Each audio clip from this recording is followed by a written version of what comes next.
سلام بینندگان و هواداران تلویزیون تاجیکستان. برنامه تاجیکستان و جهان است که از تلویزیون تاجیکستان منظور شما می‌گردد. ما در این برنامه عاید به همکاری‌ها و مناسبت‌های دوجانبه و بسیار جانبه جمهوری تاجیکستان و جمهوری ترکیه سخن خواهیم گفت.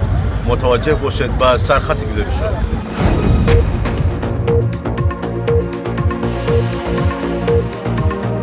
نگاه به ثمره مناسبت‌های دیپلماتی جمهوری تاجیکستان با کشورهای شرق نزدیک و جهان. همکاری‌ها و روابط سودمند تاجیکستان و ترکیه رشد و تحکیم می‌یابند.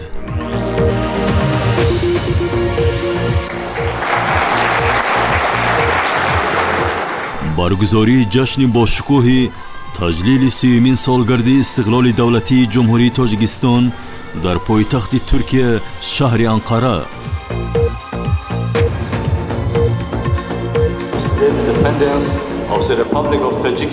نظر و اندیشه نمایندگان دولت‌های عالم راجع به ملت عالم شمول تاجیک و پیشوای ملت محترم امامان رحمان. ما در همکاری‌های دوجانبه تاجیکستان و ترکیه پیش از همه اعتماد و باوری را شاهد می‌گردیم. تجلیل 30 سالگی استقلال دولتی تاجیکستان به همه شهروندان این دولت خجسته باد. صاحبکاران و نمایندگان مقامات جمهوری ترکیه برای رشد همکاری‌ها و مناسبت‌ها با جمهوری تاجیکستان هوسمند هستند.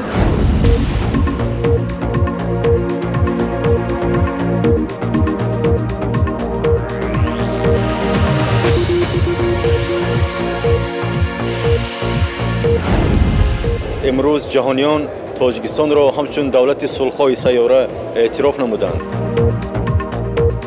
بوی جوی مولیان آیت همی، یاد یار مهربان آیت همی.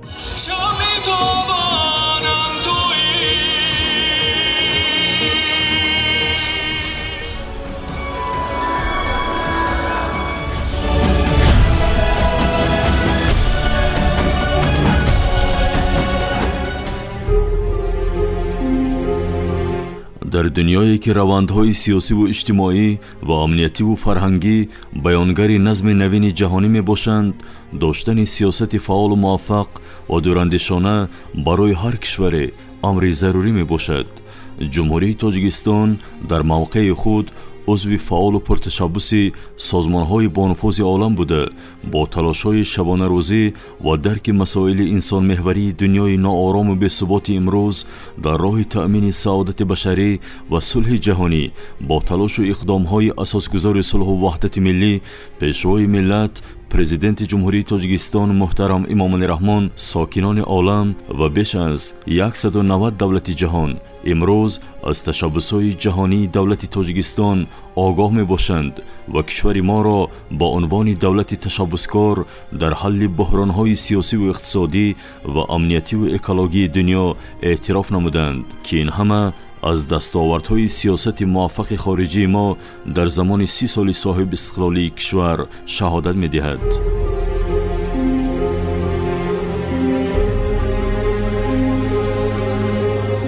باید گفت که جمهوری تاجیکستان به شرافت سیاست خردمندانه اساسگذار صلح و وحدت ملی، پیشوای ملت پرزیدنت جمهوری تاجیکستان محترم امامان رحمان توانست در دوران استقلال نه تنها روابط سودمند با جهان خارج برقرار سازد، بلکه با پیدا نمودن روش خاص دیپلمات خود که بر حفظ منافع ملی و احترام ارزش‌های عمومی بشری اساس یافته است، همچنین یک کشور فعال و تأثیرگذار در حل مسائل گلوبالی شناخته شود. جمهوری تاجیکستان در طول 30 سال استقلال خیش توانست با برقرار نمودن مناسبت‌های دو و چند جانبه با کشورهای دنیا، سازمان‌های بین المللی و منطقوی مرحله به مرحله موقع سیاسی خود را در عرصه جهانی مستحکم گرداند. در این مرحله نچندان طولانی تاریخی معاصر خیش، جمهوری تاجیکستان با هدایت رهبریت کشور همچون عضو کامل حقوق جامعه جهانی اعتراف گردیده، آبرو و اعتبار خیش را بالا برد، همکاری‌های سودمند را تحکیم و گسترش بخشید و تا امروز با اکثر دولت‌های جهان روابط خوب و منفعت‌آور به راه مانده است.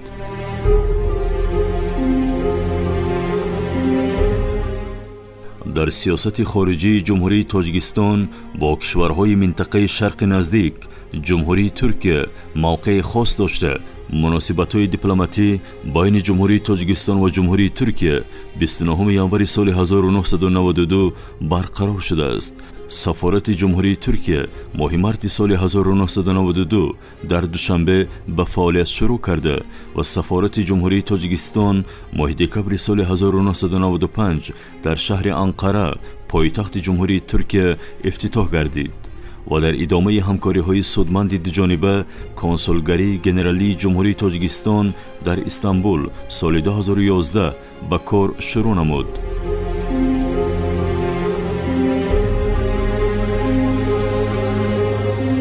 پرزیدنت جمهوری تاجیکستان محترم امامعلی رحمان به جمهوری ترکیه سالهای 1996 1998 1999 2006 2009 2010 و 2012 و پرزیدنت جمهوری ترکیه به جمهوری تاجیکستان ماه سپتامبر سال 1995 ماه نوامبر سال 2001 ماه می سال 2009 و ماه ایونی سال 2019 بازدید به عمل آوردند که همه این سفرها و واخوری‌های دوجانبه صحیفه‌های نو به نو را در روابط دو کشور دوست و برادر باز نموده است. تا به امروز 5 دوره مشورت‌های سیاسی بین وزارت‌های کارهای خارجی جمهوری تاجیکستان و جمهوری ترکیه در دوشنبه و انقره دایر شدند. تا به امروز بین دو کشور زیاده از 65 سازشنامه‌ها و تفاهمنامه‌ها و دیگر سندهای همکاری به امضا رسیده است. در رشد همکاری‌های اقتصادی میان دو کشور، کمیسیه بین حکومتی تاجیکستان و ترکیه عاید به همکاری‌های اقتصادی نقش مهم دارد و تا امروز 10 نشست کمیسیه در دوشنبه و انقره برگزار گردیده است. دوام سالهای 2015 و 2020 گردش سودا بین تاجیکستان و ترکیه 214 میلیارد دلار آمریکایی را تشکیل داد که به 10% گردش سودای خارجی تاجیکستان راست می آید و از این نشان داد 1.4 میلیارد دلار ایالات متحده آمریکا و یا 66% صادرات مال و محصولات به جمهوری ترکیه می باشد. در برابر این قید کردن به مورد است که در این دوره جمهوری ترکیه با نشاندادهای 25% در ساختار صادرات و 5% در ساختار واردات جمهوری تاجیکستان متناسباً با موقع یکم و چهارم در ساختار گردش سودای کشور یکی از شریکان اساسی تجارتی مملکت به حساب می رود. در 6 ماه اول سال 2021 واردات سرمایه مستقیم ترکی بیش از 18 میلیون دلار آمریکایی را تشکیل داده نسبت به همین دوره سالهای 2015 و 2020 به مراتب بیشتر می باشد.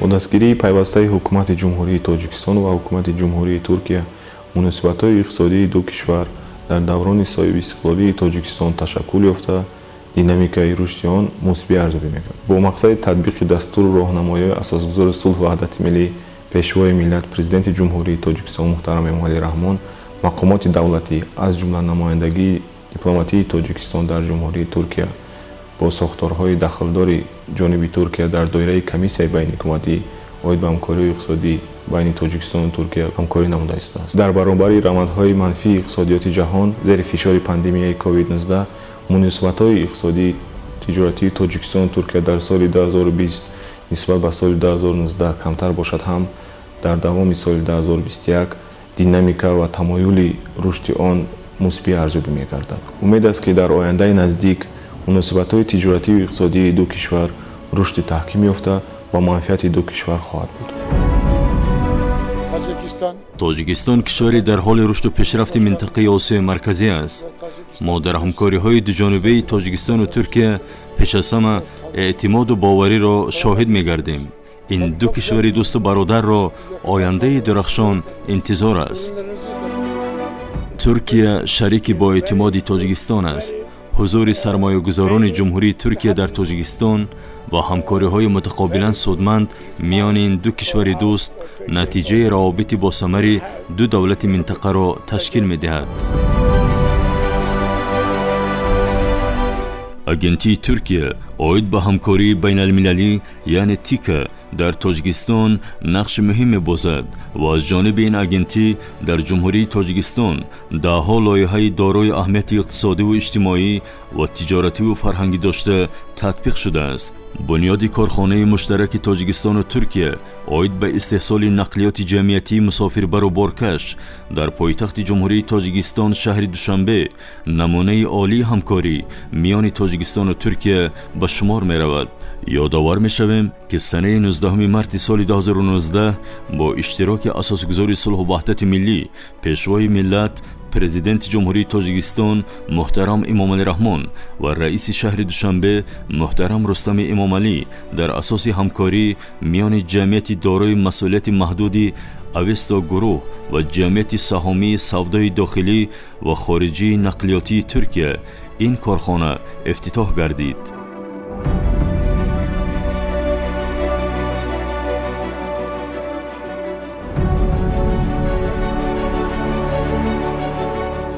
имрӯзҳо чунин автобусҳои як ва дуқабатаи замонавӣ дар хидмати шаҳрвандони пойтахти мамлакат аст. мутахассисони корхона барои баланд бардоштани малака ва омӯзиши таҷрибаи байналмилалӣ дар ҷумҳурии Туркия аз омӯзиш гузаштаанд. маҳз баланд бардоштани савияву малакаи мутахассисони маҳаллӣ барои сари вақт бандубаст намудан ва тибқи тартиби муқаррар гардида супоридани автобусҳоро ба корхонаҳои коммуналии шаҳри Душанбе имконпазир гардонид. беш аз 3 сол аст ки автобусҳои таҳвилёфта дар мамлакат бандубаст гардида дар хатсайрҳои пойтахт ба хизматрасонӣ машғуланд. автобусҳои бандубастшуда ва истеҳсолшаванда мутобиқ ба меъёрҳои стандарти байналмилалии Евро 5 буда бо муҳаррикҳои ширкати бонуфузи Mercedes Benz ва Zahnrad Fabrik муҷаҳҳаз гардонида шуданд. инчунин қисмҳои эҳтиётӣ ва васлу насбшаванда бо кафолати махсус ва сифати баланд аз ширкатҳои номдори аврупоӣ ва туркӣ харидорӣ мешаванд.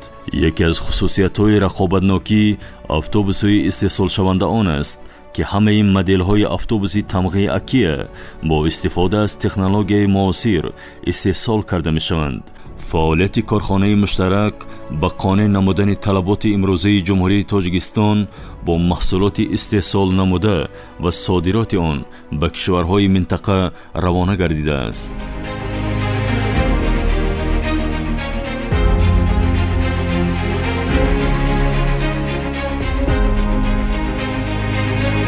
имрӯз дар ҷумҳурии Тоҷикистон беш аз 100 ширкат бо сармояи туркӣ кору фаъолият намуда истодааст ва ширкатҳои пешқадам дар ин самт албатта ширкати Акия Avesta Industry ва Coca-Cola нӯшокиҳои Тоҷикистон ба ҳисоб меравад.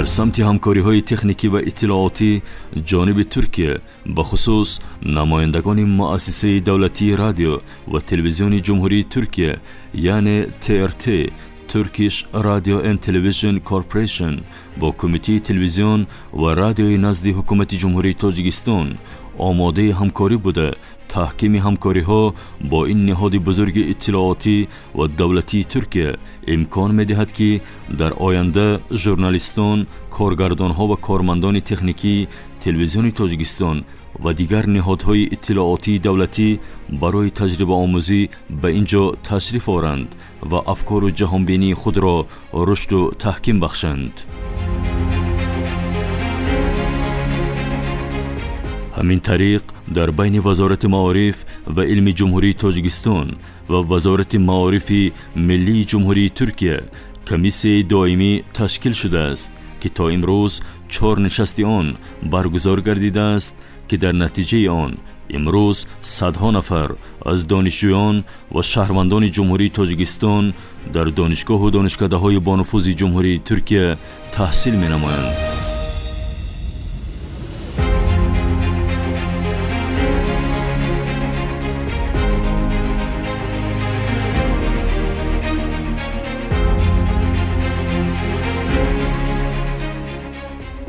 студентка Анкарского государственного университета в городе Анкара. من دانشجوی دانشگاه دولتی انقره می باشم.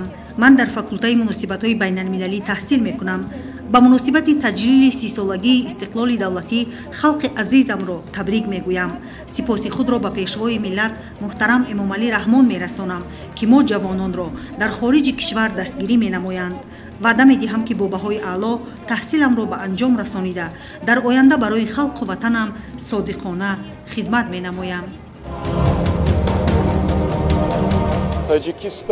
من چند مرتبه به جمهوری تاجیکستان سفر نمودم. تاجیکستان دارای ذخیره‌های بزرگ آبی و طبیعی است. حالا وقت رشد همکاری‌ها میان ترکیه و تاجیکستان آغاز گردیده است. در این زمینه دانشگاه استمی شهر انقره آماده است که همکاری را با دانشگاه‌های تاجیکستان به راه ماند. این زمان در دانشگاه ما دانشجویان زیاد از تاجیکستان تحصیل می‌نمایند و برای زیاد قبول نمودن دانشجویان از تاجیکستان ما با سفیر تاجیکستان در انقره به توافق رسیدیم. رهبریت ترکیه نیز برای تحکیم همکاری با تاجیکستان دقت زیاد می‌دهد. در حقیقت تاجیکستان زادگاه عالمان و متفکران بیشمار تاریخ از قبیل ابن سینا، جلالالدین، محمد بلخی و صدهای دیگر است که امروز افتخار سراسر عالم دانسته می شوند. واقعا در دوران صاحب استقلالی مملکت در تاریخ مناسبت‌های تاجیکستان و ترکیه تحولات جدی به میان آمده. امروز مناسبت‌های دوجانبه و بسیار جانبه جمهوری تاجیکستان با جمهوری ترکیه به منفعت هر دو کشور روانه شده است. همکاری‌های فرهنگی دو کشور از عمق تاریخ سرچشمه می‌گیرند. تاجیکستان و ترکیه دارای میراث فرهنگی مشترک می‌باشند که با نام متفکری بزرگ و شخصیت جهانی مولانا جلال الدین بلخی وابستگی زیج دارد. در این زمینه با تشابس هر دو جانب بخشیده به زادروزی این متفکری برجسته روزهای 19 و 20 اکتبر سال 2018 در شهر دوشنبه با اشتراک نمایندگان و متفکران شعر و سخن و فلسفه و علم سیمپوزیوم بین المللی علمی تحت عنوان مولانا وصلگری خلقها و تمدنها برگزار گردید.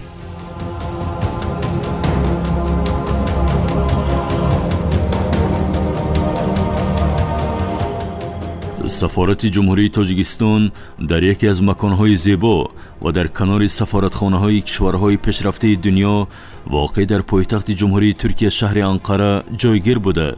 حالا تاجیکان مقیم ترکیه این درگاه باشکوه و افتخار آفر را تکیهگاه خود می‌دانند و از جانب خود کارمندان سفارت جمهوری تاجیکستان در شهر انقره با اجرای مسئولیت بلند و شرافتمندانه وطنداری خود و معرفی تاجیکستان صاحب استقلال در این کشور پیشرفته شرق نزدیک فعالیت با ثمر و صادقانه داشته خدمت به ملت و کشور صاحب استقلال تاجیکستان را در غایه هدفهای سازنده خود قرار دادند. در اینجاست که با تشبث و ابتکار سفارت جمهوری تاجیکستان در شهر انقره جمهوری ترکیه مراسمی با شکوه رسمی بخشیده به تجلیل 30مین سالگرد استقلال دولتی جمهوری تاجیکستان برگزار گردید.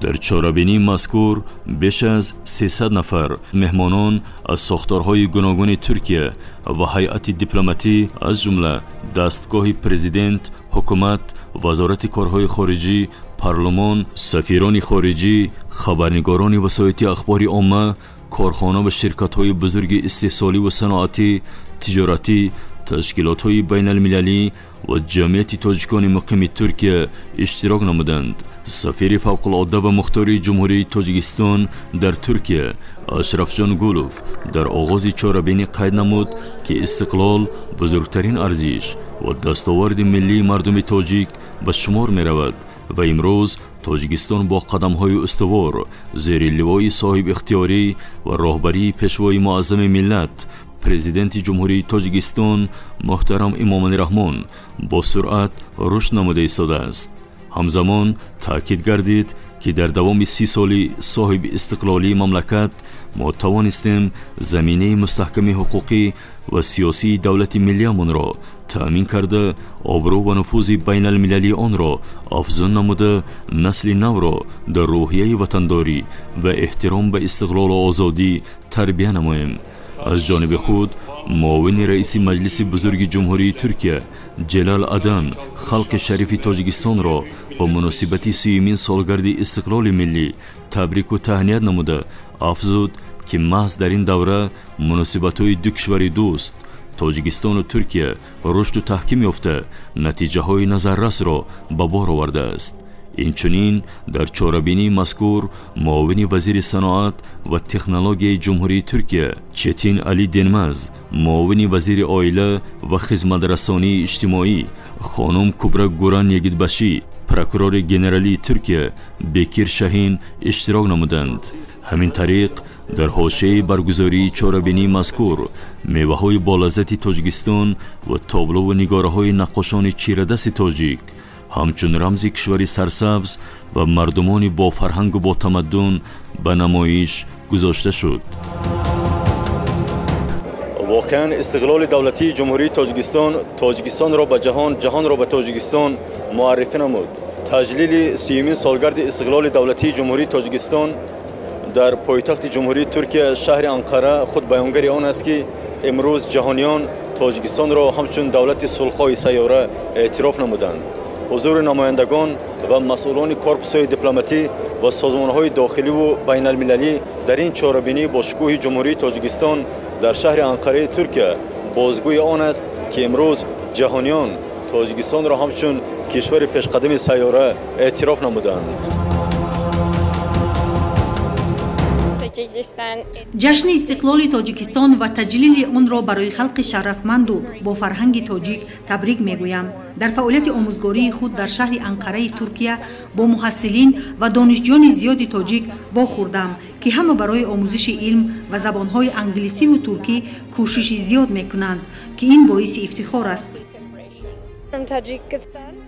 سلام به خلق تاجیکستان از امریکا. تاجیکستان و امریکا دارای همکاری‌های زیادی علمی و سیاسی و اقتصادی و فرهنگی میباشند. ما در این چاره‌بینی با شکوه بار دیگر شاهد گردیدیم که تاجیکستان در آسیای مرکزی چقدر تغییر کرده است و به دستاوردهای زیاد نائل گشته است. برگزاری این همایش با اشتراک کورپوس‌های دیپلماتی و نمایندگان ملت‌های گوناگون خود از بالا رفتن آبرو و نفوذ تاجیکستان در عرصه بین المللی شهادت می‌دهد. I would like to congratulate the people of Tajikistan for their Independence Day. تمام اهالی تاجیکستان را به مناسبت استقلال ملیشان تهنیت میگویم. خلق تاجیک طرفدار ثبات دائمی مردم قطعه افریقا میباشند. ما امروز میان کشورهای تاجیکستان و افریقا شاهد همکاری‌های دوجانبه هستیم که آن در شرایط فعلی مناسبت‌های بین الخلقی ناکفایه است. ما خوشحال هستیم که حالا در جمهوری ترکیه با وسیله سفارت تاجیکستان در شهر انقره با جمهوری تاجیکستان همکاری را آغاز نمودیم. همکاری میان تاجیکستان و سودان از زمان اتحاد شوروی سرچشمه میگیرد، زیرا آموزگاران زیادی سودانی به تاجیکستان سفر نموده در آنجا کار کردند و کارمندان مقامات تاجیکستان هم به سودان آمده تجربه آموزی کردند. ما جانبدار همکاری‌های بیشتر علمی و فرهنگی میان تاجیکستان و سودان میباشیم. در حقیقت ملت تاجیک دارای فرهنگ و تمدن قدیمی است.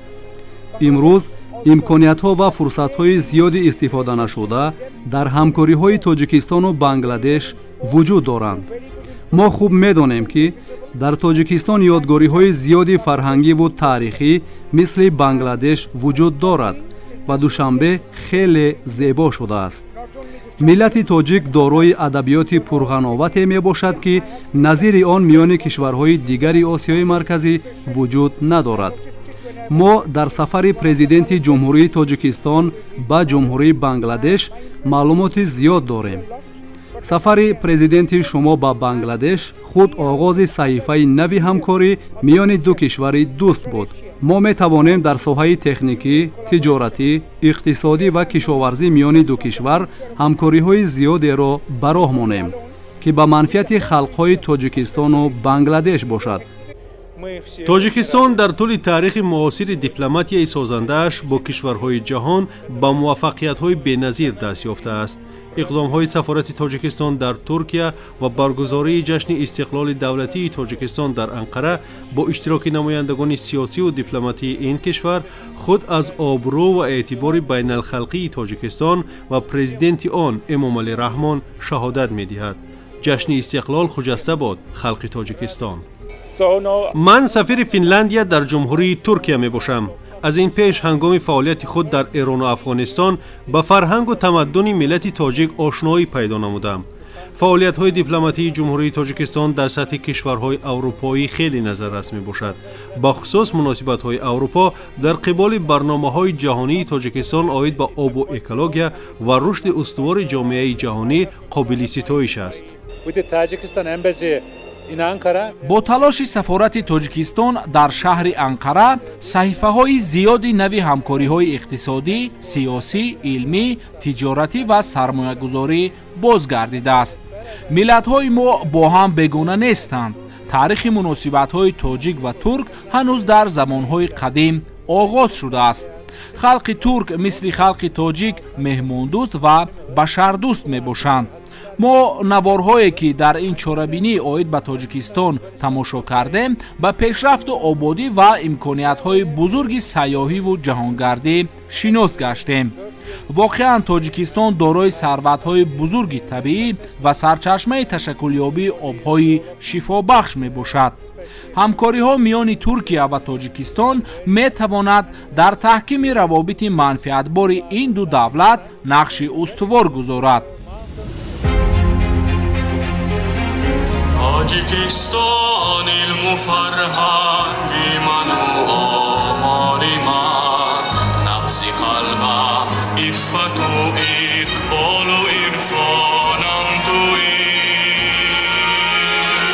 Tajikistan harchi hukmat hast man amadam omanam savgand nazdan amru farmanam tui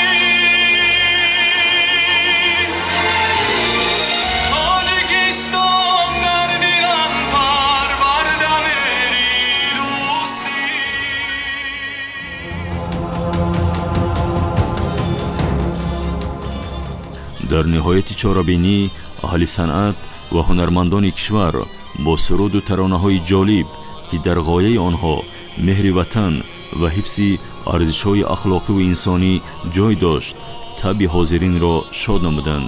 дар маҷмӯъ чорабинӣ дар фазои дӯстию ҳусни тафоҳум доир гардида меҳмонон ба сатҳи ташкил ва баргузории он баҳои баланд доданд.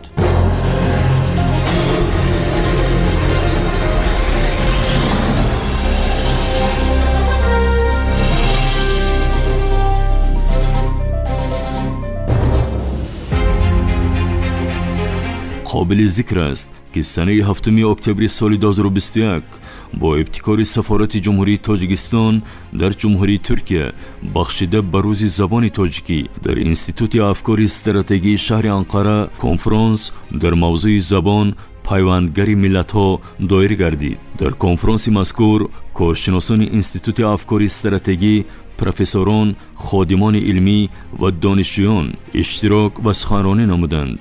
ҳамзамон намояндагони академияи миллии илмҳои ҷумҳурии Тоҷикистон тариқи маҷозӣ дар кори конфронс иштирок ва суханронӣ карданд. конфронси мазкурро сафири фавқулодда ва мухтори ҷумҳурии Тоҷикистон дар ҷумҳурии Туркия Ашрафҷон Гулов бо суханони ифтитоҳӣ оғоз бахшида вобаста ба таърихи забони тоҷикӣ, эҷодиёти оламшумули мутафаккирони барҷастаи тоҷик, мавқеи забони тоҷикӣ дар арсаи байналмилалӣ ва хизматҳои шоёни асосгузори сулҳу ваҳдати миллӣ пешвои миллат президенти ҷумҳурии Тоҷикистон муҳтарам Эмомалӣ Раҳмон дар мавқеи расмӣ гирифтан ва инкишофи минбаъдаи забони тоҷикӣ маълумоти зиёди илмию таърихӣ пешкаш намуд.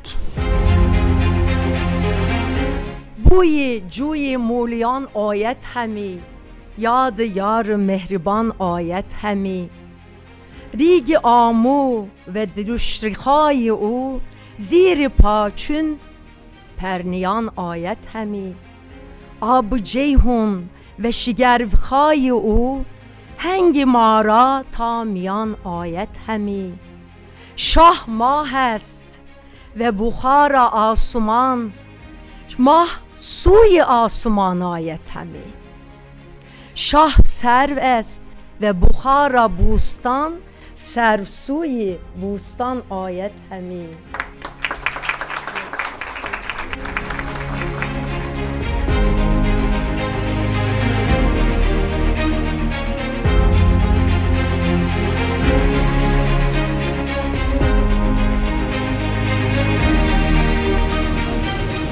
از هر نگاه دوامی چند ماه آخری سال 2021 در تاریخ همکاری‌ها و روابط دوجانبه تاجیکستان و ترکیه تحولات نظررس به میان آمده، هوسمندی و توجه صاحبکاران و سرمایه‌گذاران جمهوری دوست و برادر ترکیه را به جمهوری تاجیکستان بیشتر ساخته است.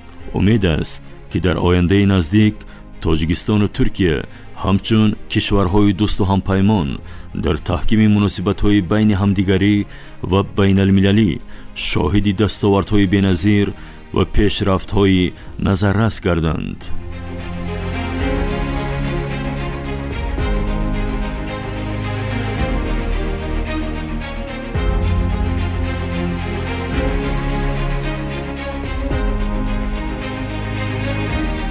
با امید آبادی وطن، سعادت ساکنان تاجیکستان، خدمت برای حفظ شرف پاک انسانیت، رشد همکاری‌ها و مناسبت‌های دوجانبه و بسیار جانبه با جمهوری دوست و برادر ترکیه، اینجا برنامه تاجیکستان و جهان به پایان می‌رسد. همیشه هم قدم وحدت و اتحاد باشیم، زیرا اتحاد ما این قدرت ماست.